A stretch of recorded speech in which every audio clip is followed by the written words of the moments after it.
السلام علیکم ناظرین، میں محمد اسلم حسین سیاست کی خبروں میں آپ سب کا استقبال کرتا ہوں۔ آج 13 مارچ 2026 ہے۔ اسلامک تاریخ کے حساب سے آج 23 رمضان المبارک 1447 ہجری ہے۔ پیش ہے آج کی کچھ اہم خبریں۔ گوا کی دارالحکومت پاناجی میں 30 وارڈ سٹی کارپوریشن آف پاناجی کے انتخابات کے نتائج کی گنتی آج جمعے کی صبح 8 بجے شیاما پرساد مکھرجی اسٹیڈیم میں شروع ہوئی ہے۔ ووٹنگ 11 مارچ کو 69% ووٹروں کے ٹرن آؤٹ کے ساتھ پرامن طریقے سے ختم ہوئی۔ وارڈ 23 میں خاص طور پر ریکارڈ 82% ٹرن آؤٹ دیکھا گیا تھا، جہاں 48 بوتھس پر کاغذی بیلٹ کے ذریعے ووٹنگ کی گئی۔ دوسری طرف کانگریس کی حمایت یافتہ اپوزیشن محاذ اور اتپل پاریکر جیسے آزاد امیدواروں کا اتحاد اس مقابلے میں ایک سخت چیلنج پیش کر رہا ہے۔ جیسے ہی صبح ووٹوں کی گنتی کا آغاز ہوا، کانگریس اور بی جے پی میں کانٹے کی ٹکر چل رہی ہے۔ مہاراشٹر حکومت نے آج جمعے کو تیل کمپنیوں کو ہدایت دی کہ وہ LPG بکنگ ایپس اور مس کال سروسز میں تکنیکی خرابیوں کو فوری طور پر ٹھیک کریں، تاکہ یہ یقینی بنایا جا سکے کہ رہائشی بغیر کسی پریشانی کے اپنے سلنڈر بک کر سکتے ہیں۔ مہاراشٹر حکومت نے کہا کہ تیل کمپنیوں کو ہدایت جاری کی گئی ہے کہ وہ گیس بکنگ ایپس اور مس کال سروسز میں پیدا ہو رہی تکنیکی مسائل کو فوری طور پر حل کریں۔ مزید ریاست، محکمہ، ضلع اور تعلقے کی سطح پر فوری طور پر کنٹرول روم قائم کیے جائیں گے اور شکایت کے ازالے کے لیے واٹس ایپ کی سہولت بھی فراہم کی جائے گی۔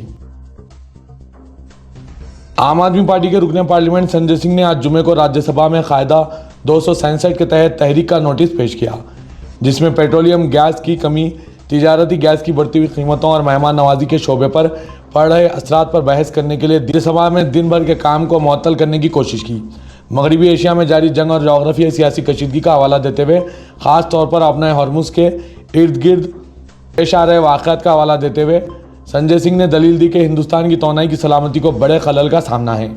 نوٹس میں انہوں نے لکھا، بھارت کو اپنے ہرمز میں بڑھتی ہوئی کشیدگی کی وجہ سے LPG کی سپلائی میں شدید رکاوٹوں کا سامنا ہے۔ ہندوستان کی تقریباً 85 سے 90% LPG درآمدات اسی راستے سے ہوتی ہے۔ ہندوستان LPG کا دنیا کا دوسرا سب سے بڑا درآمد کنندہ ہے، جس کی سالانہ کھپت 31 ملین سے زیادہ ہے، جس کے ذریعے تقریباً 7% درآمدات کی طلب پوری ہوتی ہے۔ جہاں عام لوگ کھانا پکانے کی گیس کو لے کر پریشانی میں ایجنسیوں کا رخ کر رہے ہیں، وہیں اس گیس کے بھاری مقدار میں چھپائے جانے کے معاملے نے ہلچل مچا دی ہے۔ ریاست اتر پردیش کے ہاپوڑ میں انتظامیہ کی طرف سے آج کیے گئے چھاپے میں ایک سیاستدان عبدالرحمان کے گھر سے LPG سے بھرے 55 سلنڈر برآمد ہوئے۔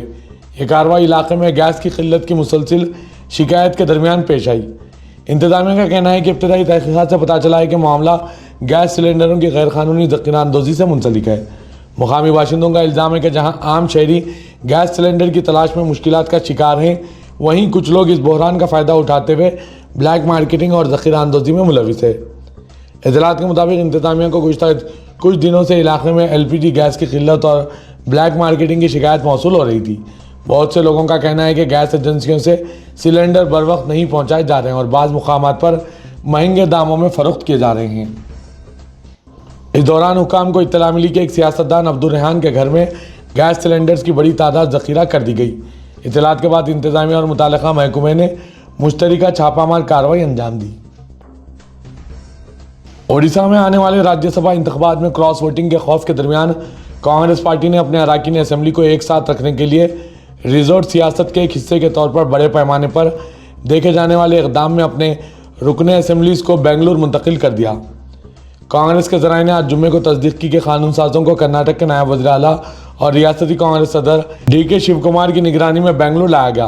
اڈیشہ کے MLA اور پارٹی لیڈران جمعرات کی رات انڈیگو کی فلائٹ سے بھونیشور پہنچے۔ وہ رات تقریباً 11 بجے کیمپے گوڑا بین الاقوامی ہوائی اڈے پر پہنچے، جہاں شیو کمار کے قریبی ساتھیوں نے ان کا استقبال کیا۔ ہوائی اڈے سے قانون سازوں کو پولیس کی حفاظت میں براہ راست رام نگر ضلع کے پیدادی کے ایک ریزورٹ میں لے جایا گیا۔ دوحہ میں پھنسے ہندوستانی مسافر آخرکار آج جمعے کو مغربی ایشیا میں موجودہ کشیدگی کے درمیان چلائی جانے والی خصوصی پروازوں سے نئی دہلی پہنچ گئے۔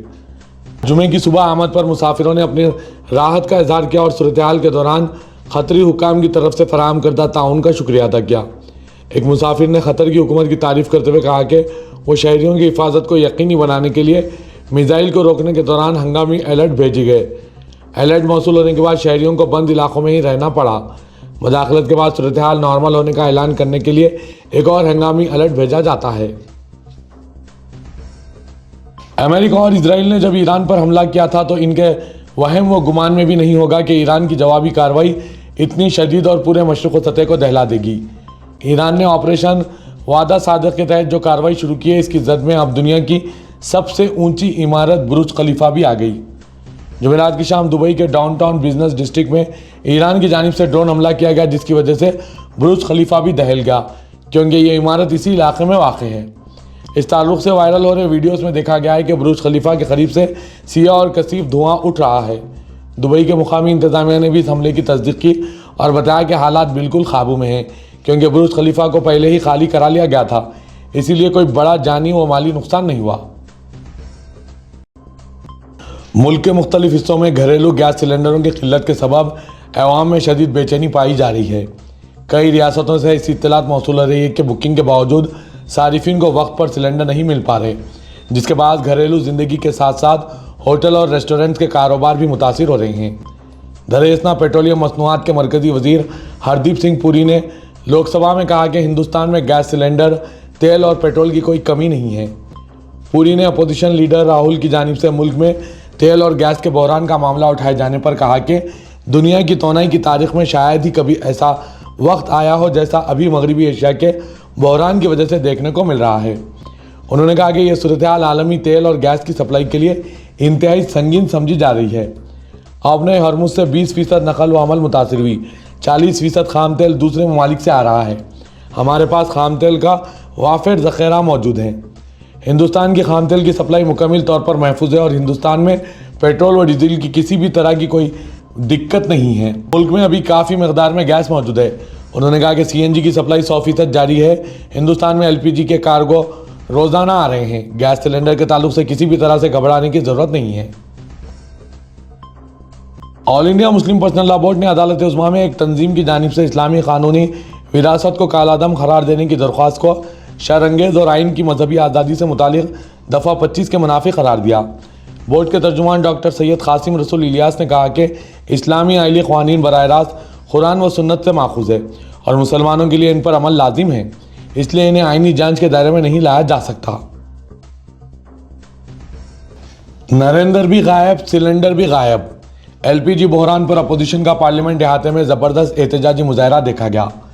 ملک میں گھریلو گیس سلنڈروں کی قلت اور بڑھتی قیمتوں کے درمیان سیاسی ماحول بھی گرم ہو گیا ہے۔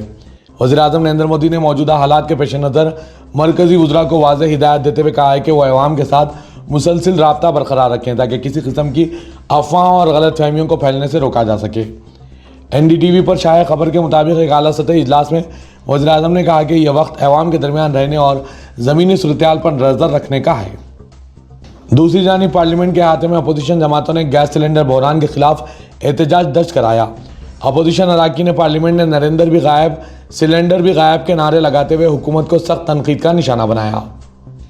اپوزیشن نے کہا کہ وزیر اعظم عوام سے گھبرانے کی بات نہ کرنے کو کہہ رہے ہیں، لیکن حقیقت یہ ہے کہ حکومت خود دباؤ میں دکھائی دے رہی ہے۔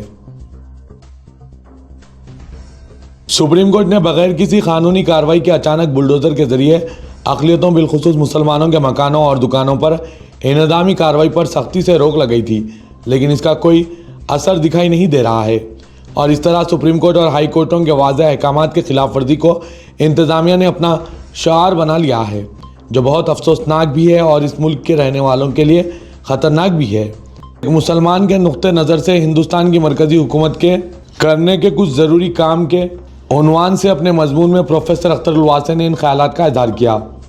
انہوں نے لکھا کہ اس طرح سڑکوں پر مسلمانوں کا نام اور مذہب پوچھ کر ان کے ساتھ جسمانی زیادتیاں کرنا، انہیں بری طرح زدوکوب کرنے کے روزانہ کوششیں عام ہو گئی ہے، اور وہ لوگ جو مسلمانوں کے سلسلے میں ناروا سلوک کے بعد گرفتار کر لیے جاتے ہیں اور بعد ازاں قانونی دوپیچ کے سہارے ضمانت پر رہا ہوتے ہیں، ان کا جس طرح استقبال کیا جا رہا ہے اور انہیں ہار پھول پہنائے جاتے ہیں، وہ کم شرمناک نہیں۔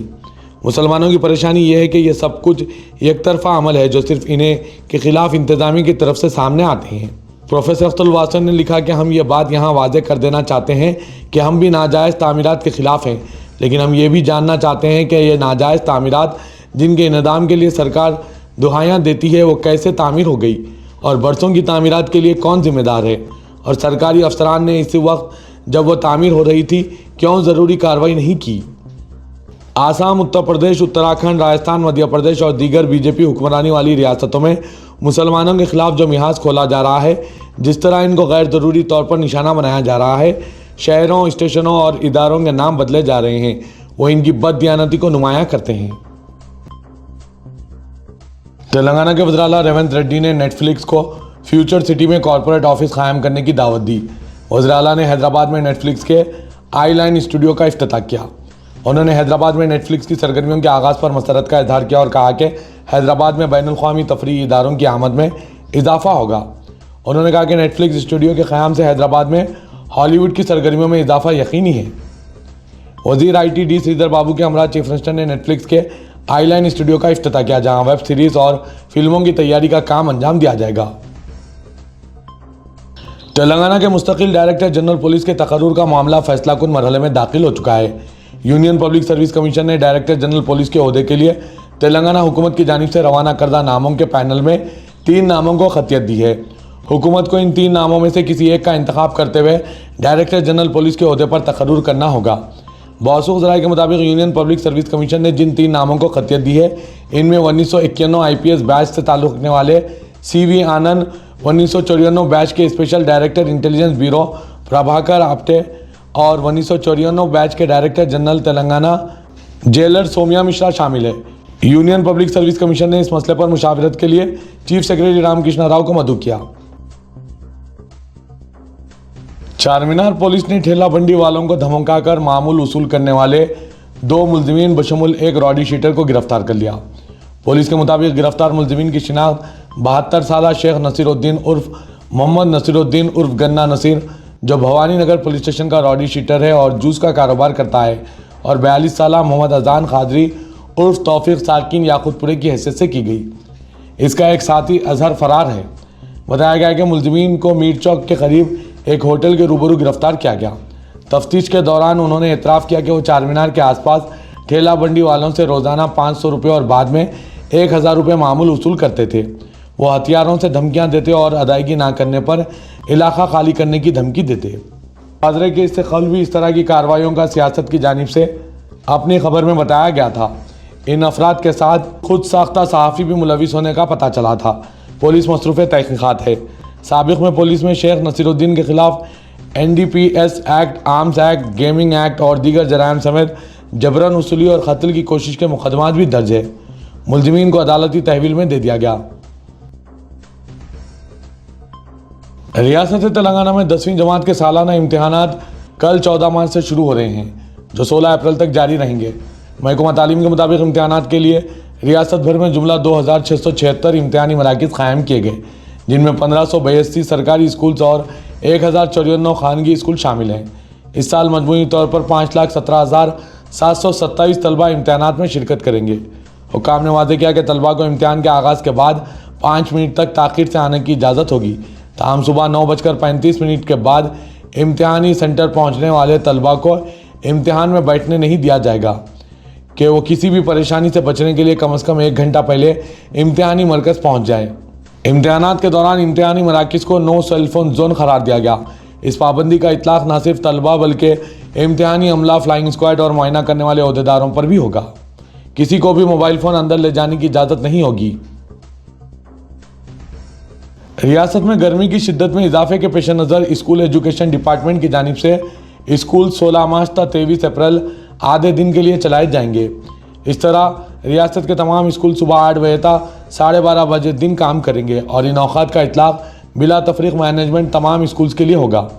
گورنمنٹ اور لوکل باڈی اسکولز میں طلبہ کو مڈ ڈے میلز، دوپہر کا کھانا تقریباً 12:30 بجے دن دیا جائے گا اور اس کے بعد انہیں گھر بھیج دیا جائے گا۔ SSC امتحانات کے لیے سینٹرز بنائے گئے اسکولز کے اوقات 1 بجے دن تا 5 بجے شام ہوں گے، کیونکہ یہ امتحانات صبح کے سیشن میں منعقد کیے جائیں گے۔ محکمہ سول سپلائی نے ریاست کے عوام سے اپیل کی ہے کہ وہ LPG سلنڈروں سے متعلق کسی بھی مسئلہ، غیر قانونی تجارتی استعمال یا سول سپلائز کے دیگر امور کے بارے میں شکایت درج کروانے کے لیے ٹول فری نمبر 1957 پر رابطہ کریں۔ گھریلو LPG سلنڈروں کی غیر قانونی منتقلی اور چوری کے خلاف شروع کردہ بڑی کارروائی کے دوران محکمے نے